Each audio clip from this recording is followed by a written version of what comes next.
Good morning, everyone. Today we can discuss a new topic, that is functions of a commercial bank. This is a very important topic. Uh, Majorly, the functions of commercial bank is broadly classified into two, that is primary functions and secondary functions. So we will discuss it in detail. So in the previous classes, we were discussing the banking structure of India. We have discussed the unorganized sectors, that is merchant banks and indigenous bankers. Then we have discussed organized sector, that is mainly the banking institutions and apex banks. In the next chapter, we will discuss RBI. So in the second chapter, the remaining portion deals with the functions of commercial bank. So we are going to discuss the functions of commercial bank. ഇപ്പോൾ commercial bank functions എന്ന് പറയുന്നത് പ്രധാനമായിട്ടും രണ്ടായിട്ട് തിരിച്ചിരിക്കുന്നു, primary functions ആയിട്ടും secondary functions ആയിട്ടും. അപ്പോൾ എന്താണ് പ്രൈമറി ഫങ്ഷൻസ് എന്നും എന്താണ് സെക്കൻഡറി ഫങ്ഷൻസ് എന്നുള്ളത് നമുക്ക് നോക്കാം. പ്രൈമറി ഫങ്ഷൻസ് പ്രധാനമായിട്ടും 5 പ്രൈമറി ഫങ്ഷൻസ് ആണുള്ളത്.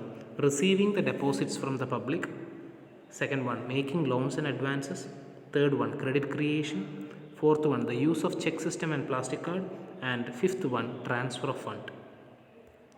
സെക്കൻഡറി ഫങ്ഷൻസ് വീണ്ടും രണ്ടായിട്ട് തിരിച്ചിട്ടുണ്ട്, ഏജൻസി സർവീസസും ജനറൽ യൂട്ടിലിറ്റി സർവീസസും. ഓക്കെ, അപ്പോൾ നമുക്കത് ഡീറ്റെയിൽ ആയിട്ട് നോക്കാം. ആദ്യം നമുക്ക് primary functions, secondary functions. Primary functions ഒരു 5 എണ്ണം ഉണ്ട്. സെക്കൻഡറി ഫങ്ഷൻസ് വീണ്ടും 2 ക്ലാസിഫിക്കേഷൻ ഉണ്ട്, general utility and agency services. അപ്പോൾ നമുക്ക് ആദ്യം പ്രൈമറി ഫങ്ഷൻസ് 5 എണ്ണം ഏതൊക്കെയാണെന്ന് നോക്കാം. ഒന്നാമത്തത് റിസീവിങ് ഡെപ്പോസിറ്റ് ഫ്രം പബ്ലിക്. നമുക്കറിയാം ബാങ്കുകളുടെ ഏറ്റവും പ്രൈമറി ഫങ്ഷൻ എന്ന് പറയുന്നത് to receive deposit from the public. That means to create a saving habit among the public. The surplus fund from the public is to be deposited in the banks. അപ്പോൾ ആ ഒരു രീതിയിൽ പബ്ലിക്കിൻ്റെ കയ്യിൽ surplus fund ഉണ്ടെങ്കിൽ ആ fund എവിടെ deposit ആയിട്ടിടും? ബാങ്കുകളിൽ. Bank receives those deposit. അതിനുവേണ്ടി പല പല പ്ലാനുകളുണ്ട്. ഫിക്സഡ് ഡെപ്പോസിറ്റ് ഉണ്ട്, കറണ്ട് ഡെപ്പോസിറ്റ് ഉണ്ട്, സേവിങ്സ് ഉണ്ട്, RD അക്കൗണ്ടുകളുണ്ട്. We have already discussed it. FD എന്ന് പറഞ്ഞിട്ടുണ്ടെങ്കിൽ for a particular period of time നമ്മൾ പൈസ ഇടുകയായിരിക്കും, നമുക്ക് ഇടയ്ക്ക് എടുക്കാൻ പറ്റില്ല, ഹയർ ഇൻട്രസ്റ്റ് റേറ്റ് നമുക്ക് കിട്ടും. Current account is normally for business transactions, savings account is for normal business account, normal account.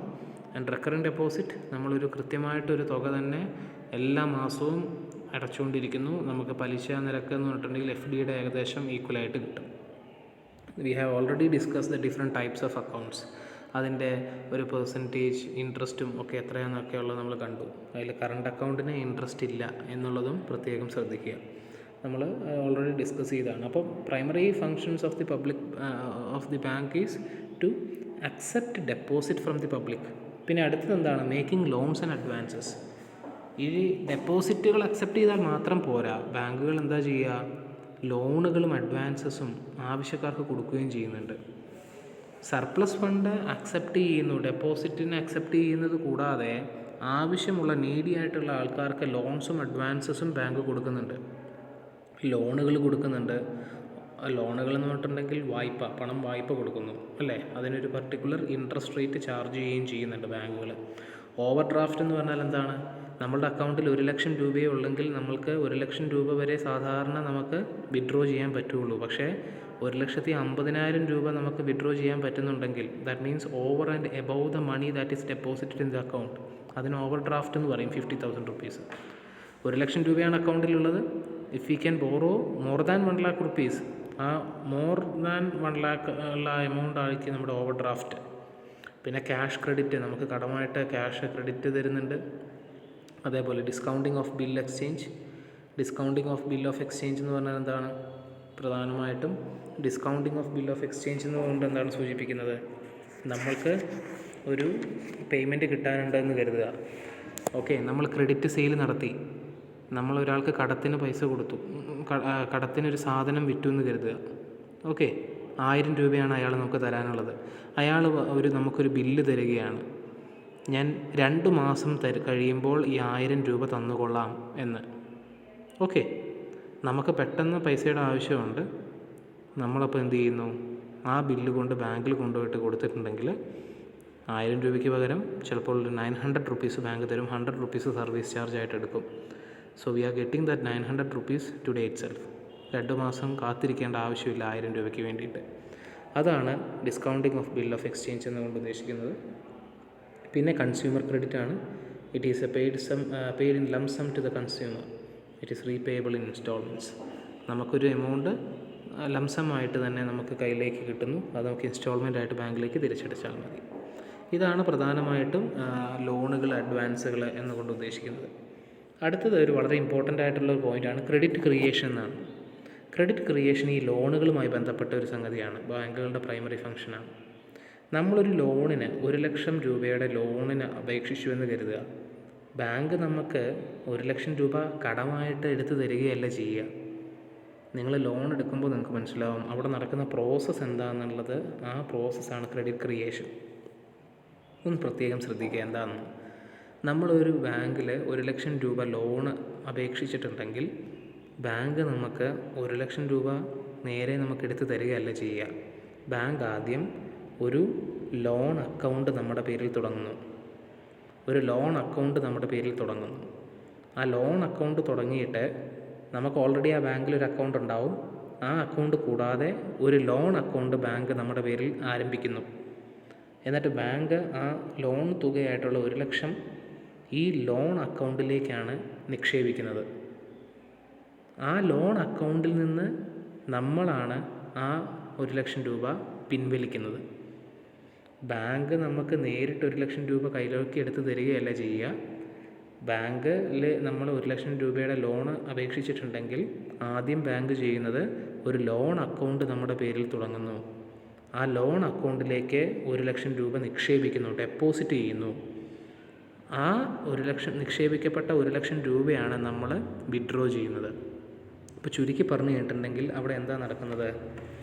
അവിടെ ഒരു ക്രെഡിറ്റ് ക്രിയേഷൻ നടക്കുന്നുണ്ട്. That means it result in the net increase in the money stock of the economy. അവിടെ ഒരു ₹1,00,000 നേരെ നമുക്ക് തന്നത് മാത്രമല്ല, അവിടെ എന്താ സംഭവിക്കുന്നത്? ഒരു അക്കൗണ്ട് തുടങ്ങി ആ അക്കൗണ്ടിലേക്ക് അവിടെ ഒരു ഡെപ്പോസിറ്റും നടന്നിട്ടുണ്ട് എന്നുള്ളതാണ്. So when A loan is given it creates an equivalent deposit. നമുക്ക് ₹1,00,000 വായ്പ തരുമ്പോൾ എക്കോണമിയിൽ ₹1,00,000 ഡെപ്പോസിറ്റും അവിടെ നടക്കുന്നുണ്ട്. നമുക്ക് ബാങ്ക് നേരിട്ട് ₹1,00,000 കയ്യിലെടുത്ത് തരികയാണെങ്കിൽ അവിടെ ഒരു ഡെപ്പോസിറ്റ് നടക്കുന്നില്ല. അവിടെ ഒരു ഡെപ്പോസിറ്റ് ക്രിയേറ്റ് ചെയ്യാൻ വേണ്ടിയിട്ട് ബാങ്ക് എന്ത് ചെയ്യുന്നു? ഒരു ലോൺ അക്കൗണ്ട് തുടങ്ങി ആ ലോൺ അക്കൗണ്ടിലേക്ക് ₹1,00,000 നിക്ഷേപിച്ചിട്ട് അതിൽ നിന്ന് നമ്മളെ കൊണ്ട് വിഡ്രോ ചെയ്യിപ്പിക്കുന്നു. അപ്പോൾ അവിടെ when A bank gives A loan it creates an equivalent deposit also. So creation of such deposit is called credit creation. Okay. പിന്നെ use of cheque system and plastic card. Check സിസ്റ്റവും plastic കാർഡും നമുക്കറിയാം. ബാങ്കിൽ നിക്ഷേപിച്ച പണം നമുക്ക് തിരിച്ചെടുക്കണമെങ്കിൽ നമുക്ക് check produce ചെയ്യാം, അല്ലെങ്കിൽ ഡെബിറ്റ് ഓർ ക്രെഡിറ്റ് കാർഡ്സ് നമുക്ക് യൂസ് ചെയ്യാൻ സാധിക്കും. പിന്നെ ട്രാൻസ്ഫർ ഓഫ് ഫണ്ടാണ് പിന്നെ ഇവിടെ പറയുന്നത്. നമുക്കറിയാം ഇപ്പോൾ നമുക്ക് മൊബൈൽ ആപ്ലിക്കേഷൻസ് ഉണ്ട്. സൗത്ത് ഇന്ത്യൻ ബാങ്കിന് SIB മിറർ പ്ലസ് ഉണ്ട്, സ്റ്റേറ്റ് ബാങ്കിന് യോനോ ഉണ്ട്. അങ്ങനെ എല്ലാ ബാങ്കുകൾക്കും നമുക്കിപ്പം മൊബൈൽ ആപ്ലിക്കേഷൻസ് ഒക്കെ ഉണ്ട്. IMPS ട്രാൻസ്ഫർ വഴിയായിട്ട് നമുക്ക് ഒരു ദിവസം ₹2,00,000 വരെ വിത്തിൻ സെക്കൻഡ്സ് ഒരാളുടെ അക്കൗണ്ടിൽ നിന്ന് മറ്റൊരാളുടെ അക്കൗണ്ടിലേക്ക് ട്രാൻസ്ഫർ ചെയ്യാൻ സാധിക്കുന്നു. അപ്പോൾ ഇതെല്ലാമാണ് ബാങ്കിൻ്റെ primary functions. Receiving the deposit from public, making loans and advances to the public, credit creation and use of cheque system and plastic card, transfer of fund. So all these are the primary functions. Secondary functionsലേക്ക് പോവുകയാണെങ്കിലോ, the secondary function is again divided into two, that is agency services and utility services. Agency services and general utility services. അപ്പോൾ നമുക്ക് ആദ്യം തന്നെ എന്താണ് agency services എന്നുള്ളത് നോക്കാം. Agency എന്ന് പറഞ്ഞാൽ എന്താണ്? ഒരു ഏജൻറ്റ് പോലെ. It is termed as functions on behalf of the customer. നമ്മളുടെ ബിഹാഫിൽ ബാങ്ക് ചെയ്യുന്ന സംഗതികളാണ് ഏജൻസി. അപ്പോൾ ഏജൻസി സർവീസ്, ബാങ്കുകൾ പ്രൊവൈഡ് ചെയ്യുന്ന ഏജൻസി സർവീസസ് എന്ന് പറഞ്ഞിട്ടുണ്ടെങ്കിൽ നമ്മളുടെ സ്ഥാനത്ത് നിന്നുകൊണ്ട് ബാങ്ക് ചെയ്യുന്ന സർവീസസ് ആണ് ഈ agency services. Bank act as A agent of its customer. നമ്മളൊരു ഏജൻറ്റായിട്ട് നമ്മളുടെ ബിഹാഫിൽ നമ്മളുടെ സ്ഥാനത്ത് നിന്നുകൊണ്ട് ബാങ്ക് ചെയ്യുന്ന സർവീസസ് ആണ് ഈ ഏജൻസി സർവീസസ്. അപ്പോൾ അതിൽ പ്രധാനമായിട്ട് നമുക്ക് നോക്കാം the collection of credit instruments. Collection of credit instruments എന്തൊക്കെയാണ് ബാങ്ക് ചെയ്യുന്നത്? They collect cheques, bill of exchange and promissory notes on behalf of the customer and credit the amount in their accounts. ഇപ്പോൾ ഒരു ചെക്കൊക്കെ ആരെങ്കിലും produce ചെയ്തിട്ടുണ്ടെങ്കിൽ, നമ്മളുടെ അക്കൗണ്ടിൽ പൈസ കിട്ടാൻ വേണ്ടിയിട്ട് ഒരു ചെക്കൊക്കെ പ്രൊഡ്യൂസ് ചെയ്തിട്ടുണ്ടെങ്കിൽ എന്താണ്, ബാങ്ക് ആ ചെക്ക് കളക്ട് ചെയ്ത് ആ പറഞ്ഞിരിക്കുന്ന തുക നമ്മളുടെ അക്കൗണ്ടിലേക്ക് ഡെപ്പോസിറ്റ് ചെയ്ത് തരുന്നു. Collection of credit instruments to collect cheques, that means on behalf of the customer. എനിക്ക് എ ബി രണ്ട് പേരുണ്ട്. ബി എക്ക് ഒരു 1,00,000 രൂപ കൊടുക്കാനുണ്ടെങ്കിൽ ബി ബാങ്കിൽ ചെന്ന് ആ 1,00,000 രൂപയുടെ ചെക്ക് പ്രൊഡ്യൂസ് ചെയ്തിട്ടുണ്ടെങ്കിൽ ബാങ്ക് ആ ചെക്ക് കളക്ട് ചെയ്ത് എയുടെ അക്കൗണ്ടിലേക്ക് 1,00,000 രൂപ ഡെപ്പോസിറ്റ് ചെയ്ത് കൊടുക്കുന്നു. അവിടെ എയ്ക്ക് ഒരു ഏജൻറ്റിനെ പോലെ ബാങ്ക് അവിടെ നിലകൊള്ളുന്നു.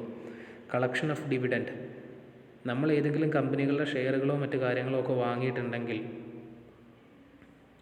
നോർമലി നമ്മൾക്ക് ഡിവിഡൻഡ് കിട്ടേണ്ടതാണ് ആ കമ്പനികളിൽ നിന്നും. ബാങ്ക് എന്ത് ചെയ്യും? ഡിവിഡൻഡ് ഡിക്ലെയർ ചെയ്യുമ്പോൾ ഈ കമ്പനിയുടെ കയ്യിൽ നിന്നും ഡിവിഡൻഡ് കളക്ട് ചെയ്ത് നമ്മളുടെ അക്കൗണ്ടിലേക്ക് ഡെപ്പോസിറ്റ് ചെയ്ത് നമ്മൾക്ക് സഹായിക്കുന്നു. അതാണ് മറ്റൊരു പ്രധാനപ്പെട്ട സെക്കൻഡറി ഫങ്ഷൻസിലെ ഏജൻസി സർവീസ് ബാങ്ക് ചെയ്യുന്നത്. Collection of dividend. Act as A trustee or execute order. പ്രധാനമായിട്ടും നമ്മളുടെ ഒരു കസ്റ്റമറിൻ്റെ ഡെത്തിൻ്റെ സമയത്തോ അല്ലെങ്കിൽ മരണശേഷമോ ഒക്കെ ചിലപ്പോൾ ബാങ്ക് നമ്മളുടെ എക്സിസ്റ്റിംഗ് ഓർഡേഴ്സ് എക്സിക്യൂട്ട് ചെയ്യാൻ വേണ്ടിയിട്ട് ബാങ്കിന് അതിനുള്ള അധികാരമുണ്ട്. So in our absence the bank will execute our will. Execution of standing orders. ഈ സ്റ്റാൻഡിങ് ഓർഡേഴ്സ് എന്ന് പറഞ്ഞിട്ടുണ്ടെങ്കിൽ നമ്മൾ ബാങ്കിന് ഒരു ഓർഡർ വെച്ച് കൊടുക്കുകയാണ്, ഇന്ന പോലെ ചെയ്തോണം എന്ന് പറയുകയാണെങ്കിൽ ബാങ്ക് അതുപോലെ തന്നെ ചെയ്യും. അതിൻ്റെ എക്സാമ്പിൾ, നമ്മൾക്ക് ഇപ്പോൾ നമ്മൾ വണ്ടി വാങ്ങി, ലോൺ എടുത്തിട്ടാണ് വണ്ടി വാങ്ങിയിരിക്കുന്നത്. അപ്പോൾ ലോൺ തുകയിലേക്ക് എല്ലാ മാസവും നമുക്ക് അടയ്ക്കാനുണ്ട്, പ്രീമിയം അടയ്ക്കാനുണ്ടെന്ന് കരുതുക. ഒരു 15,000 റുപ്പീസ് എല്ലാ മാസവും അടയ്ക്കണം. നമ്മളിത് ഓർത്ത് വെക്കുന്നില്ല കൃത്യം അടയ്ക്കാനുള്ളത്. അപ്പോൾ നമ്മൾ ബാങ്കിനൊരു സ്റ്റാൻഡിങ് ഓർഡർ കൊടുക്കുകയാണ്, എല്ലാ മാസവും ഇത്രാം തീയതിക്ക് എൻ്റെ അക്കൗണ്ടിൽ നിന്ന് ഇത്രയും തുക ലോണിൽ എമൗണ്ടിലേക്ക് അടച്ചേക്കണമെന്ന്.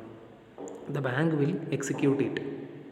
The only thing we want to make sure that ആ സമയത്ത് നമ്മുടെ അക്കൗണ്ടിൽ പണം ഉണ്ടാവണം എന്നുള്ളത് മാത്രം. അപ്പോൾ അത്തരത്തിലുള്ള സ്റ്റാൻഡിങ് ഓർഡേഴ്സ് ബാങ്ക് ചെയ്തു കൊടുക്കും. The purchase and sale of securities. The bank purchase and sell shares, debentures, government securities on behalf of customers. നമ്മൾക്ക് ഒരു സ്റ്റോക്ക് ബ്രോക്കർ എന്നുള്ള നിലയിൽ നിന്നുകൊണ്ട് ഒരു സ്റ്റോക്ക് ബ്രോക്കർ സർവീസ് നൽകിക്കൊണ്ട് ബാങ്ക് നമ്മൾക്ക് വേണ്ടിയിട്ട് ഷെയറുകളും ഡിബെഞ്ചറുകളും വാങ്ങുകയും വിൽക്കുകയും ചെയ്ത് സഹായിക്കുന്നു. Deals of foreign exchange. They buy and sell foreign exchange on behalf of customer. നമുക്ക് ഫോറിൻ കറൻസീസൊക്കെ നമുക്ക് എക്സ്ചേഞ്ച് ചെയ്യാനും വാങ്ങാനും വിൽക്കാനും ഒക്കെ നമ്മളുടെ സാന്നിധ്യത്തിൽ നമ്മൾക്ക് ഒരു സർവീസായിട്ട് ബാങ്ക് അതെല്ലാം ചെയ്തു തരുന്നു. സോ ഇതൊക്കെയാണ് ഒരു ഏജൻസി സർവീസസ് ഓഫ് ബാങ്ക് എന്നുള്ളത്. അടുത്ത് നമ്മൾ ഡിസ്കസ് ചെയ്യാൻ പോകുന്നത് ജനറൽ യൂട്ടിലിറ്റി സർവീസുകളാണ്. ജനറൽ യൂട്ടിലിറ്റി സർവീസുകളിൽ എന്താണ്? Safe custody of valuables. The commercial bank accept securities, documents, valuable goods etcetera and they will keep it safe in there hands. നമ്മൾ ഷെയറുകളൊക്കെ വാങ്ങിയിട്ടുണ്ടെങ്കിൽ നമ്മളുടെ share സർട്ടിഫിക്കറ്റുകൾ, അതേപോലെ നമ്മുടെ വാല്യുബിൾസ്, ഇങ്ങനെയുള്ള സംഗതികളൊക്കെ ബാങ്കിൽ വളരെ സേഫായിട്ട് കീപ്പ് ചെയ്യുന്നു. ലോക്കർ ഫെസിലിറ്റി ഉണ്ട്. ലോക്കർ ഫെസിലിറ്റി എന്ന് പറഞ്ഞിട്ടുണ്ടെങ്കിൽ പ്രൈവറ്റ് സ്റ്റീൽ സേഫുകളാണ്. ഓരോ ബാങ്കിനും ലോക്കർ ഫെസിലിറ്റി ഉണ്ടാവും. എല്ലാ ബാങ്കിനും ഉണ്ടായിക്കോണമെന്നില്ല. മേജർ ബാങ്കുകൾക്കൊക്കെ ലോക്കർ ഫെസിലിറ്റി ഉണ്ടാവും. നമ്മൾക്ക് ലോക്കറിൻ്റെ സൈസ് അനുസരിച്ച് അതിൻ്റെ ആനുവൽ റെൻറ്റും കൂടും. ചെറിയ സൈസ് ലോക്കറിന് ഇത്ര റെൻറ്റിനെ ഒരു വർഷം ഉണ്ടാവുള്ളൂ. വലിയ സൈസ് ലോക്കറിന് കൂടുതൽ റെൻറ്റ് കൊടുക്കണം. അപ്പോൾ 2 pairs of keys will be there. 1 pair in our hand and 1 pair will be in the bank. Okay. അപ്പോൾ എന്താ പറയുക, നമ്മളുടെ വാല്യുബിൾസ്, ഗോൾഡ്, നമ്മളുടെ പണം, അങ്ങനെയുള്ള വളരെ വാല്യുബിൾ ആയിട്ടുള്ള സാധനങ്ങളൊക്കെ നമുക്ക് ഈ ലോക്കറിൽ കൊണ്ടുപോയിട്ട് വെക്കാവുന്നതാണ്. പിന്നെ ലെറ്റർ ഓഫ് ക്രെഡിറ്റ് ആണ്. ലെറ്റർ ഓഫ് ക്രെഡിറ്റ് എന്താണ് സൂചിപ്പിക്കുന്നത്? ഫോർ എക്സാമ്പിൾ, നമ്മൾ ഒരാൾ ഒരു കടയിൽ നിന്നൊരു സാധനം വാങ്ങി, നമ്മളുടെ കയ്യിൽ പണമില്ല കൊടുക്കാൻ വേണ്ടിയിട്ട്. അപ്പോൾ നമുക്ക് ചെയ്യാൻ പറ്റുന്നത് നമ്മളുടെ ബാങ്കിനോട് ഒരു ലെറ്റർ ഓഫ് ക്രെഡിറ്റ് ആ ഒരു സെല്ലറിൻ്റെ ബാങ്കിലേക്ക് അയക്കാൻ പറയുന്നു. ഫോർ എക്സാമ്പിൾ, ഞാൻ ഒരു കടയിൽ നിന്ന് 1,00,000 രൂപയുടെ പ്രൊഡക്ട്സ് വാങ്ങി. ആ കടയിൽ കൊടുക്കാൻ എൻ്റെ കയ്യിൽ 1,00,000 രൂപയില്ല. സോ ഞാൻ എൻ്റെ ബാങ്കിനോട്, ഇഷ്യൂയിങ് ബാങ്കിനോട് പറയും please give a letter of credit of ₹1,00,000 to the seller. അപ്പോൾ സെല്ലറിനൊരു ബാങ്ക് ഉണ്ടാവും, അത് അഡ്വൈസിങ് ബാങ്ക് ആയിരിക്കും. നമ്മളുടെ ബാങ്ക് ഇഷ്യൂയിങ് ബാങ്ക്, സെല്ലറിൻ്റെ ബാങ്ക് അഡ്വൈസിങ് ബാങ്ക്. അപ്പോൾ നമ്മളുടെ ബാങ്ക് നമ്മൾ പറഞ്ഞത് കേട്ട് 1,00,000 രൂപയുടെ ഒരു ലെറ്റർ ഓഫ് ക്രെഡിറ്റ് സെല്ലറിൻ്റെ ബാങ്കിലേക്ക്, അതെന്ന് പറഞ്ഞാൽ അഡ്വൈസിങ് ബാങ്കിലേക്ക് അയച്ചു കൊടുക്കും. ആ 1,00,000 രൂപയുടെ ആ ഒരു ലെറ്റർ ഓഫ് ക്രെഡിറ്റിൻ്റെ അടിസ്ഥാനത്തിൽ സെല്ലർ നമുക്ക് ഗുഡ്സ് തരുന്നു. പിന്നെ ഈ 1,00,000 രൂപയുടെ ലെറ്റർ ഓഫ് ക്രെഡിറ്റ് നമ്മൾക്ക് സെല്ലറിന് കൊടുത്തിരിക്കുന്നത് ബയ്യറിൻ്റെ ഇഷ്യൂയിങ് ബാങ്കാണ്. അപ്പോൾ ഈ ബയ്യർ എന്തെങ്കിലും വീഴ്ചകൾ അതിൽ വരുത്തിയിട്ടുണ്ടെങ്കിൽ the whole responsibility will be to the issuing bank. Letter of credit issue ചെയ്ത ബാങ്കിനായിരിക്കും. ഓക്കെ, അപ്പോൾ സെല്ലറിന് കിട്ടുന്നൊരു പ്രോമിസാണ് ഈ ലെറ്റർ ഓഫ് ക്രെഡിറ്റ് എന്ന് പറയുന്നത്. ബയ്യറിൻ്റെ ബാങ്ക് സെല്ലറിന് കൊടുക്കുന്ന ഒരു പ്രോമിസാണ്, I will give the money, please give the goods. അതാണ് letter of credit. Fund transfer നമുക്കറിയാം, അത് ഓൾറെഡി നമ്മൾ ഡിസ്കസ് ചെയ്തതാണ് പ്രൈമറി ഫംഗ്ഷനിലും. നമുക്ക് ഫണ്ടുകൾ വളരെ പെട്ടെന്ന് ട്രാൻസ്ഫർ ചെയ്യാൻ സാധിക്കും with the help of mobile apps and all. Underwrite shares എന്ന് പറഞ്ഞിട്ടുണ്ടെങ്കിൽ ചിലപ്പോൾ ഈ the banks will underwrite the shares and debentures issued by the government, public bodies, etc. ആരും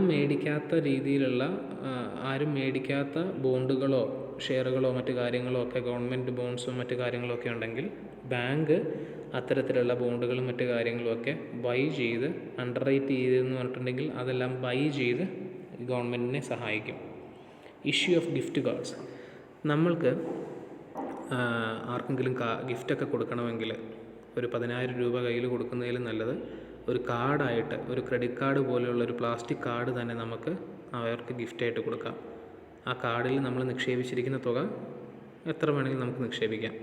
ഒരു 10,000 റുപ്പീസിൻ്റെ ഒരു ഗിഫ്റ്റ് കാർഡ് എന്ന് പറഞ്ഞാൽ ബാങ്ക് നമുക്ക് അങ്ങനെയുള്ള ഗിഫ്റ്റ് കാർഡ് തരും. ആ ഗിഫ്റ്റ് കാർഡ് നമുക്ക് ഗിഫ്റ്റ് ചെയ്യാം. ആ കാർഡ് ഉപയോഗിച്ച് നമുക്ക് 10,000 റുപ്പീസ് വരെ ഗിഫ്റ്റ് കിട്ടുന്ന ആൾക്ക് പർച്ചേസ് ചെയ്യാനും സാധിക്കും.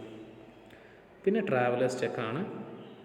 Normally the banks issue traveler check to customers so that travelers can travel without the fear of loss or theft of money. പണം കയ്യിൽ കരുതേണ്ട ആവശ്യമില്ല. ഈ ട്രാവലേഴ്സ് ചെക്ക് ഉണ്ടെങ്കിൽ നമുക്ക് ധൈര്യമായിട്ട് യാത്ര ചെയ്യാം. എവിടെ നിന്ന് വേണമെങ്കിലും അത് ഇൻ ക്യാഷ് നമുക്ക് ചെയ്യാൻ സാധിക്കും. പിന്നെ credit card, debit card facilities, ഇതെല്ലാം ജനറൽ യൂട്ടിലിറ്റി സർവീസസിൽ വരുന്നതാണ്. So today we have discussed the main functions of commercial bank, that is primary functions and secondary functions. There are 5 primary functions and the secondary functions is divided into agency services and general utility services. Okay, we have discussed the agency services and the general utility services. Thank you.